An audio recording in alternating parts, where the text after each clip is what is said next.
what we felt was a clear need in the market for access to US dollars and US dollar yields in an on-chain format, right?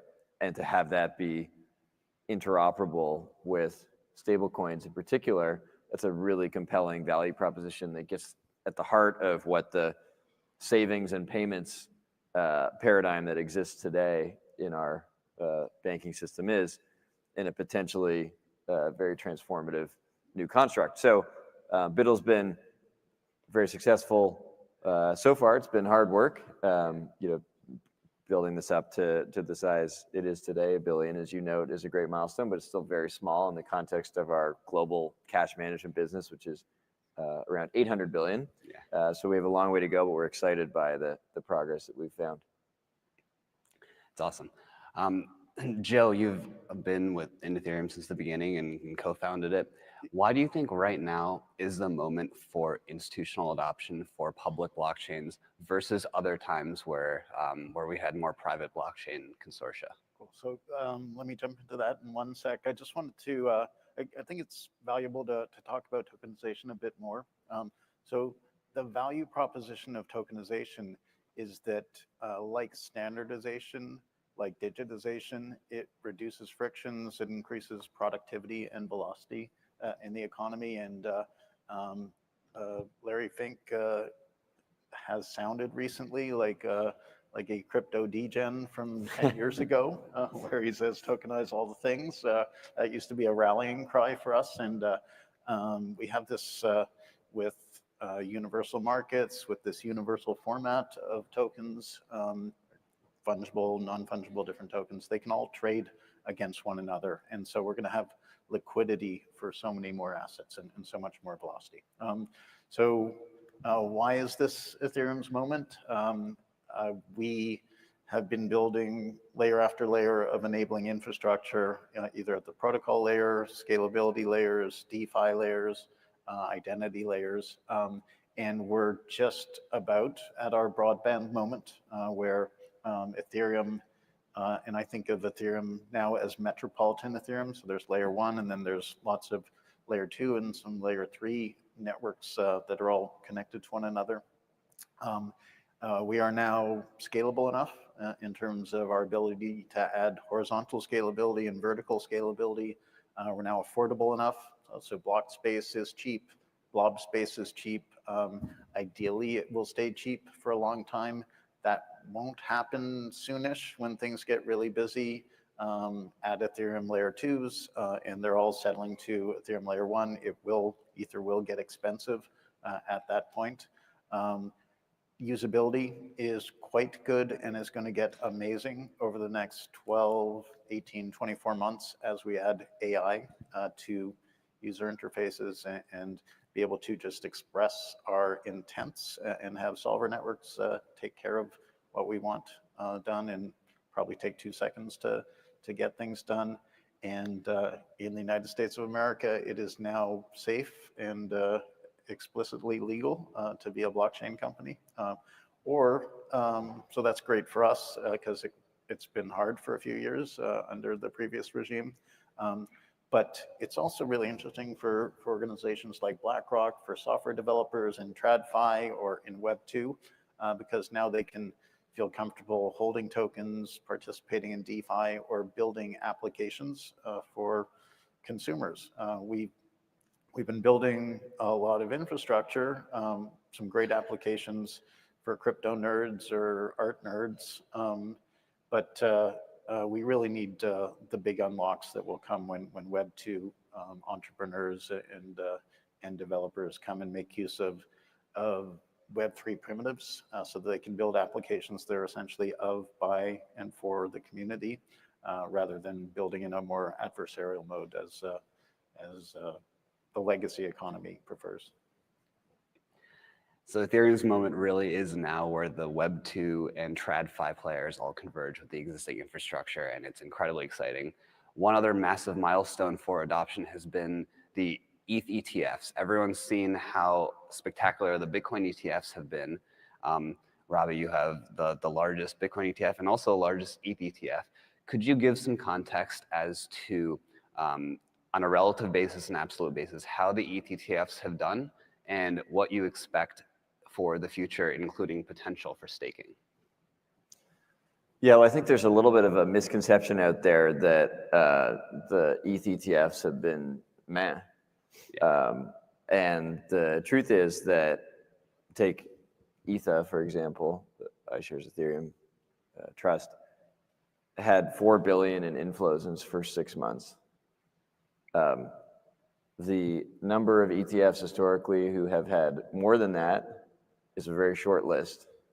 But when you compare it to IBIT and the Bitcoin ETF complex generally, it doesn't look that amazing. When you compare it to the actual ETF universe, it's actually been incredibly successful. So I know, some people have that perception out there, but I can say that from a BlackRock perspective, we think it's been tremendously successful, both commercially and the way that these products have functioned, the market quality, liquidity, et cetera. There's obviously a next phase in the potential evolution of this, because a ETF, it's turned out, has been a really, really compelling vehicle through which to hold Bitcoin for lots of different investor types. There's no question it's less perfect for ETH today without staking, right? A staking yield is a meaningful part of how you can generate investment return in this space. And all the ETFs, of course, at launch did not have staking. So if that is able to get resolved, and it's not a particularly easy problem. It's not as simple as, a new administration just green lighting something and then boom, we're all good, off to the races. There's a lot of fairly complex challenges that have to be figured out. But if that can get figured out, then I think it's going to be sort of a step change upward in terms of what we see the activity around those products is. So zooming out then, one of Ethereum's greatest strengths is also potentially one of its weaknesses, which it can do a lot of things. It has been a world computer. It's a substrate for the financial system. It's going to integrate with Web 2. How do we simplify this narrative? So a question for both of you is, how would you today describe ETH to your clientele when you're talking about the ETFs or talking about Ethereum's potential? Let's start with Joe. So it is too big. It's too big to describe. It's like trying to describe the internet protocols and the web protocols. It can do everything just the way you can do pretty much anything on the web. And so there are people who can grok all of that, who can hold a lot of the complexity and the potentiality in mind, but most people are not going to be able to do that. And so we have to focus on applications that a user or a company cares about. And so we are at our broadband moment, and we will see applications like social graphs, decentralized ID, attestations, reputation, things that you can use inside of different applications.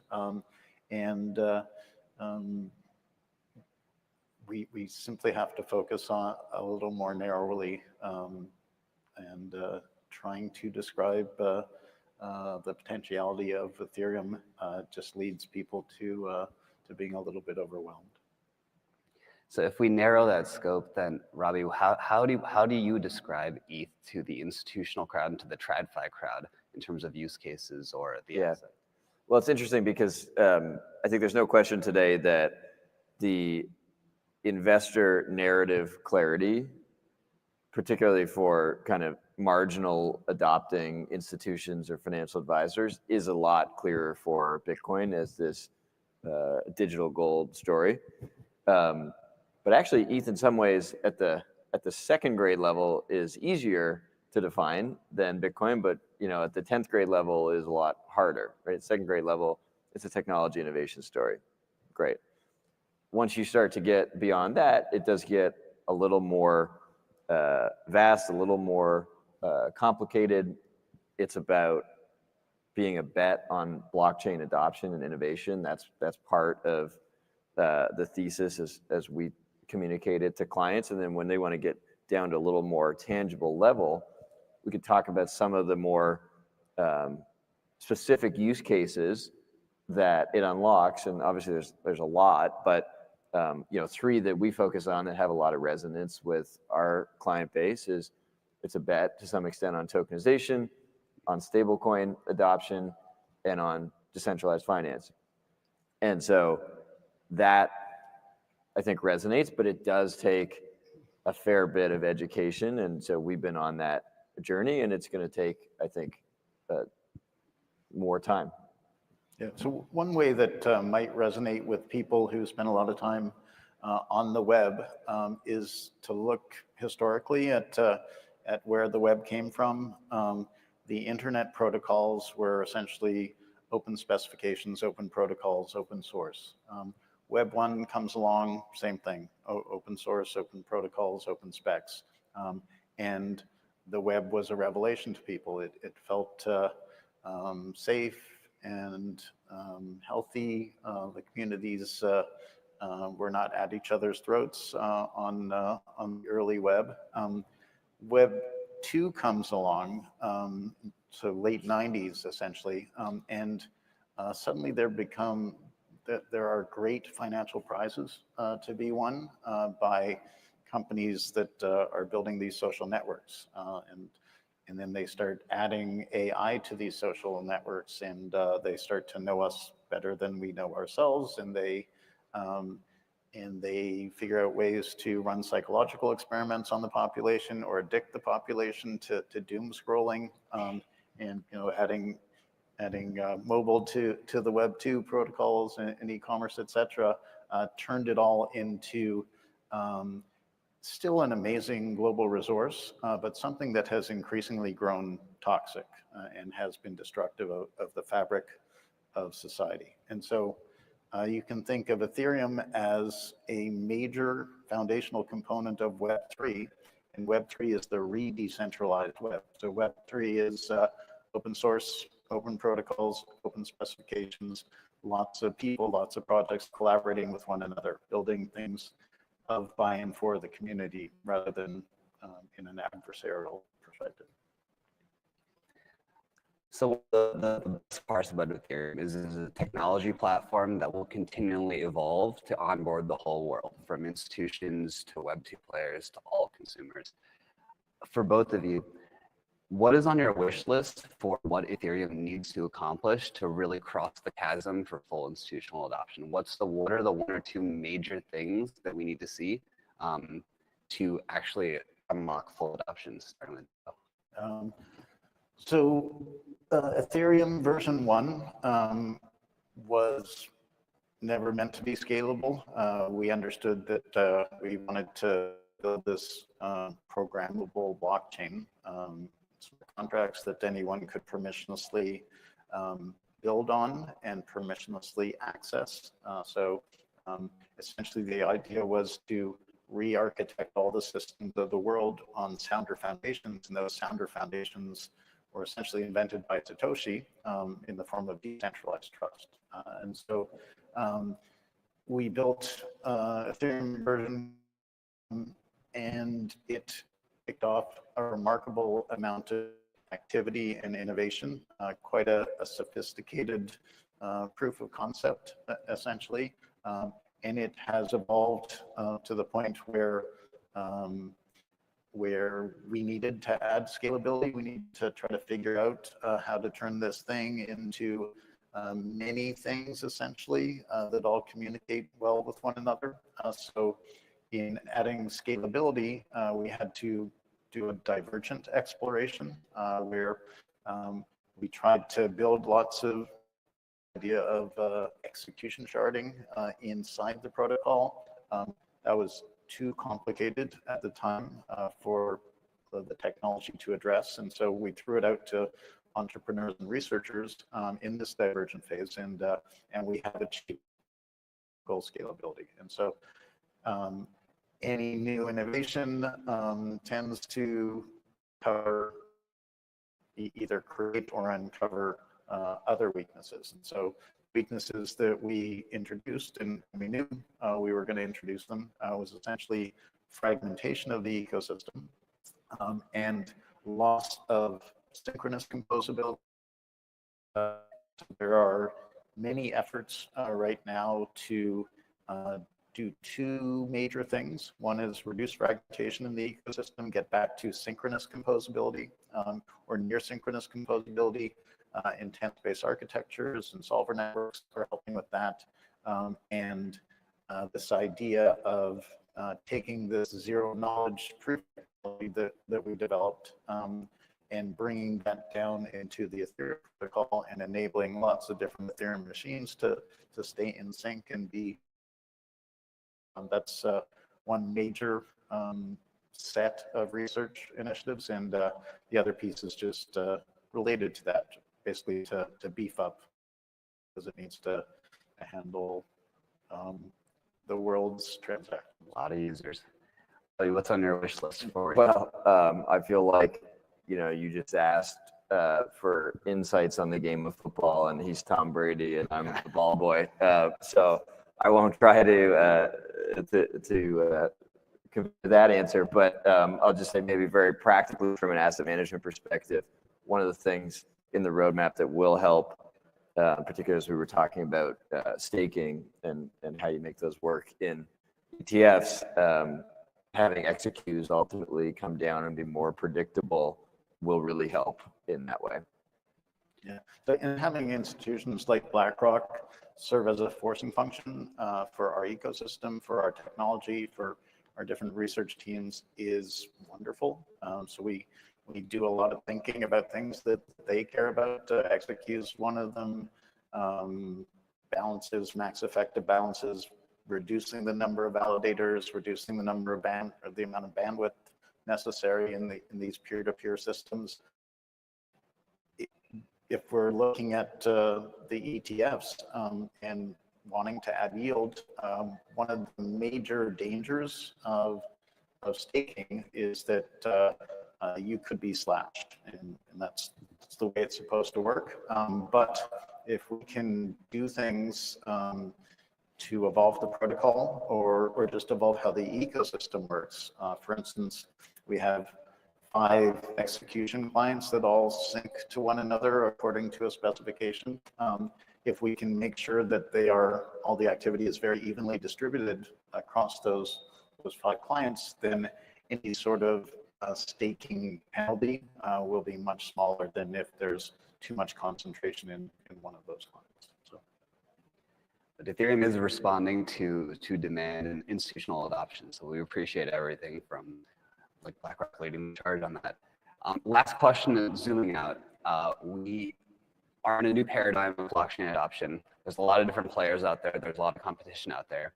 Ethereum was founded on the basis of decentralization and being a resilient network. I'll zoom out and ask as the final question, does decentralization matter anymore from an institutional standpoint? And what value do they put on a decentralized network? I'll start with Robbie. Well, I think it does matter. I think some of the negativity around Ethereum and the narrative lately is there's a lot to be optimistic about. Joe's obviously characterized that very eloquently. When you look at our experience, take BUIDL as an example, there was no question that the blockchain that we would start with our tokenization on would be Ethereum, right? And that's not just a BlackRock thing. That's really anybody who would enter this space. That's the natural default answer, right? That's really important. And you see even today, we're excited about having this be a multi-chain product now. We're seeing assets across all of them, but Ethereum has, a significant majority of assets still. And so clients clearly are making a choice that they do value the decentralization, they do value the credibility and the security. And that's a great advantage that Ethereum continues to have. Yeah, decentralization is the whole point. It's why our industry exists. There will always be well-resourced patient actors that will corrupt, co-opt, censor systems if they're able to. There famous incidences where the NSA in this country has been part of the cryptography ecosystem and adjust parameters to make it more easy to infiltrate or manipulate systems. The idea of sufficient decentralization is reasonable. So not every network has to be perfectly rigorously decentralized across all relevant dimensions, but some of them do. Bitcoin does, Ethereum does, and we will continuously progress decentralization and guard it. So I think we're at time, but this is a new era for Ethereum. Very, very thrilled to have Ravi and Joe up here, and we're excited to see all the institutional adoption that's about to happen.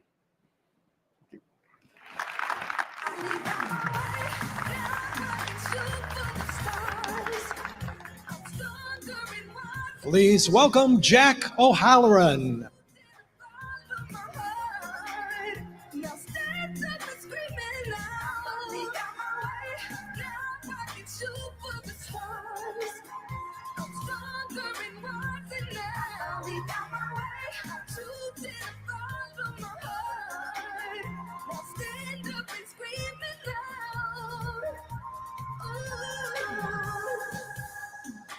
Hey everybody, how's it going? Pretty exciting day, huh?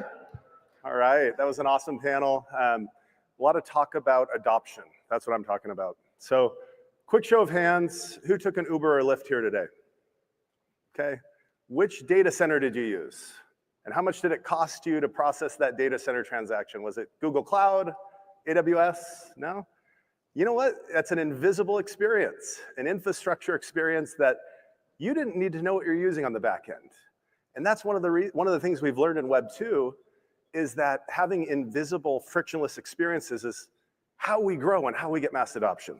Okay, so that's what I'm talking about today. I'm talking about invisible blockchains. All right, here we go. So quick question to ourselves. Are we ahead or behind where we should be as an industry right now? And it's a tough question to ask yourselves, but I think it's healthy to do it. Now, every time the market drops, our kind of normie hater friends, or even people in our different chat groups who get a little pessimistic will say, there's no real use cases for blockchain other than store of value. Speculation's the only use case. No one uses blockchain. It's just 500,000 people trading with each other. I personally think that's garbage, okay? I don't believe it.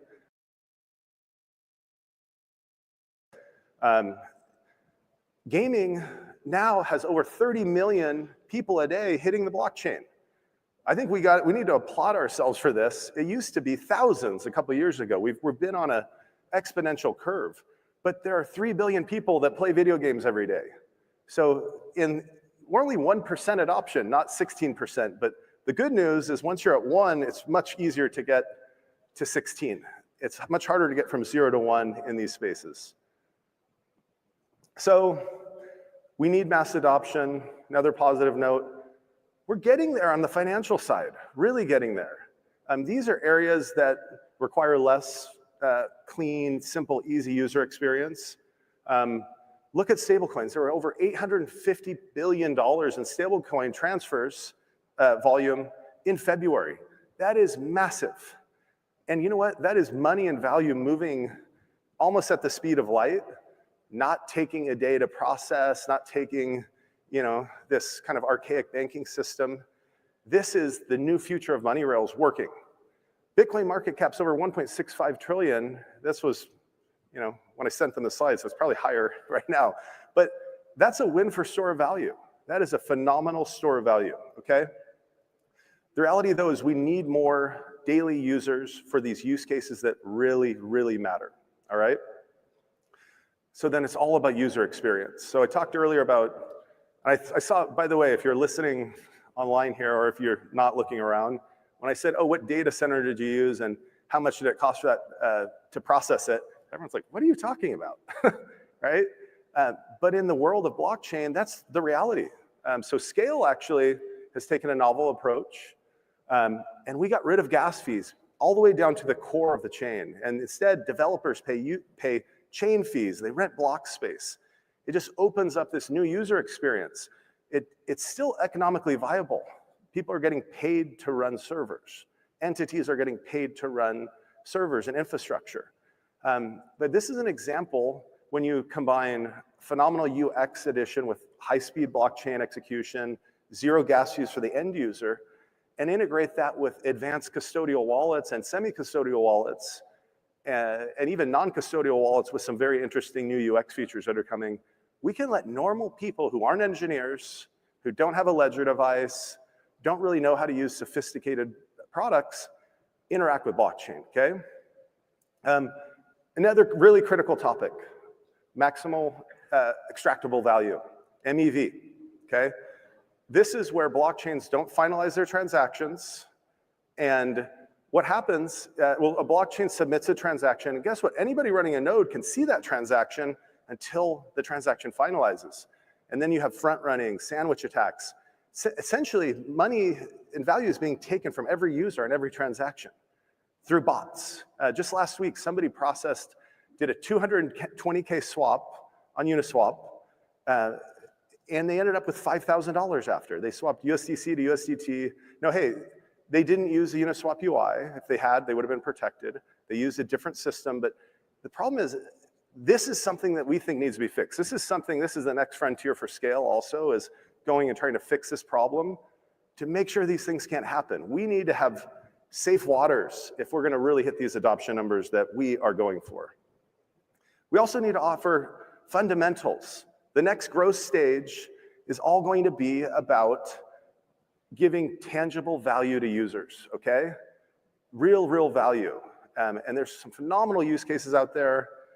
Really excited about them. So just a little proof this works. And I have to say, this is fun for me now. We started Scale over 7 years ago, all right? And the first couple years the network was live, we would count our users, our unique active wallets, users, and transactions in the thousands. We now have over 1 billion transactions. We have over 3.3 million wallets in the last 30 days, over 91 million transactions. So the model's working, and I'm not saying this to, talk just about Scale, but to say, when you really lean into building a positive user experience for consumer-facing applications, you can get dramatic results. But these numbers, frankly, are just a start. We're now in the top 10 of all blockchains and layer 2s in terms of transaction volume, and in terms of unique active wallets. And, but I think I look at this and our, set of competitors and collaborators, and as an industry, we're just getting started. There's a lot coming. Quick shout out to all the builders. There's over 300 applications building on Scale. I get the luxury every day of working with really smart people that understand blockchain, but they also understand how to build applications. And there's some exciting things. There are some exciting things happening. So I just want to say, we are crossing the chasm now, okay? And growth will be led by UX-friendly blockchain adoption. I also want to say, because the President of the United States is speaking here in just a minute, we also have this new government regulation that's it's enabling businesses to come and get in the game.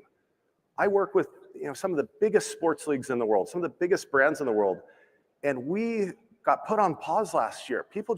There wasn't regulatory clarity. This is real. Guess what? They're all back in. 100% of them that stopped because they're like, oh, am I going to be able to do this? So this is going to drive real economic value. And Scale, we are a US project. I'm so happy I can say that now on stage, that we are headquartered in the US. So I think combining all these things together, we're teeing ourselves up as an industry to get to that next level of mass adoption. It's been my pleasure. Thank you so much. Have a great day. Goodbye.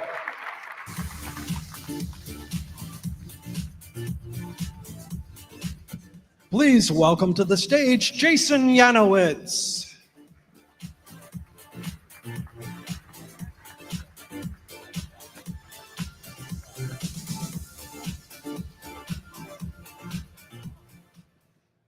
How we doing, everyone?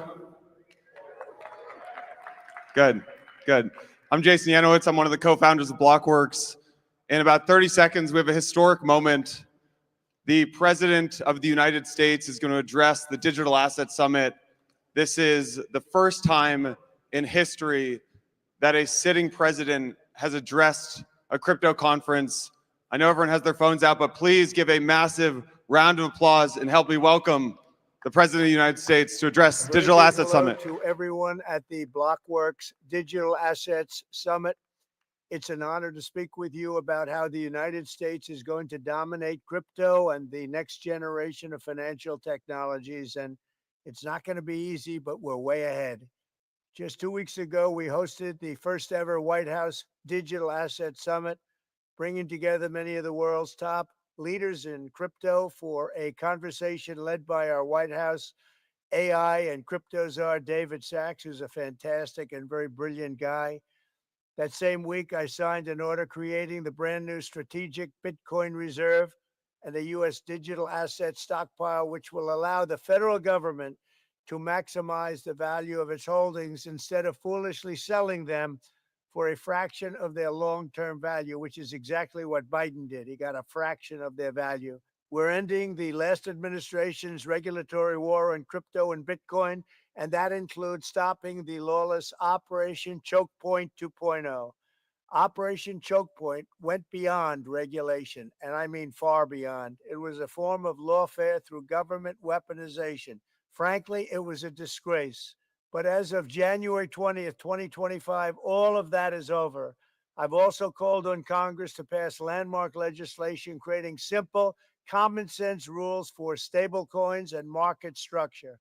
With the right legal framework, institutions large and small will be liberated to invest, innovate, and take part in one of the most exciting technological revolutions in modern history. It's so big, it's, I think, as big as you can get.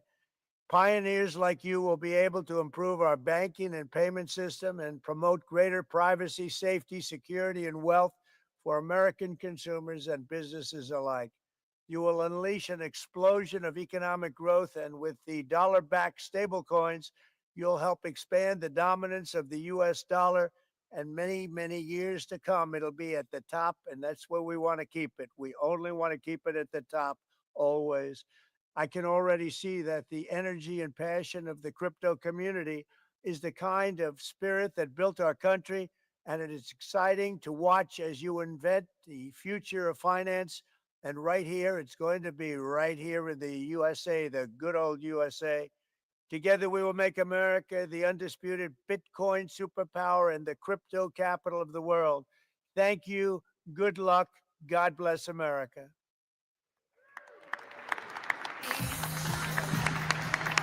Please welcome to the stage Ben Strack and Stacy Warden.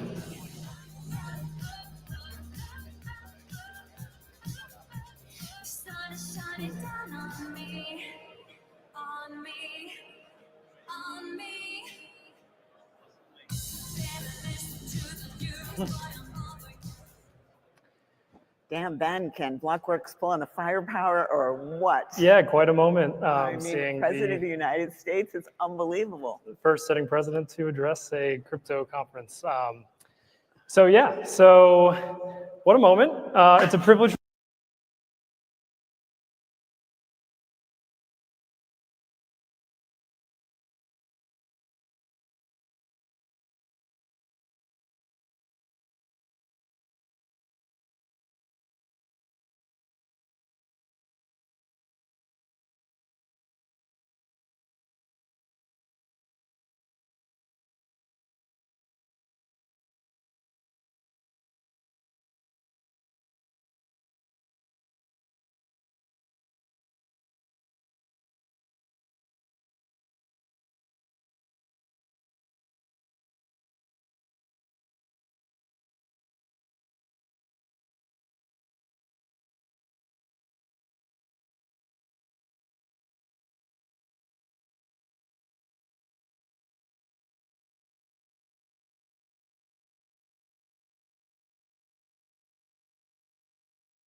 you.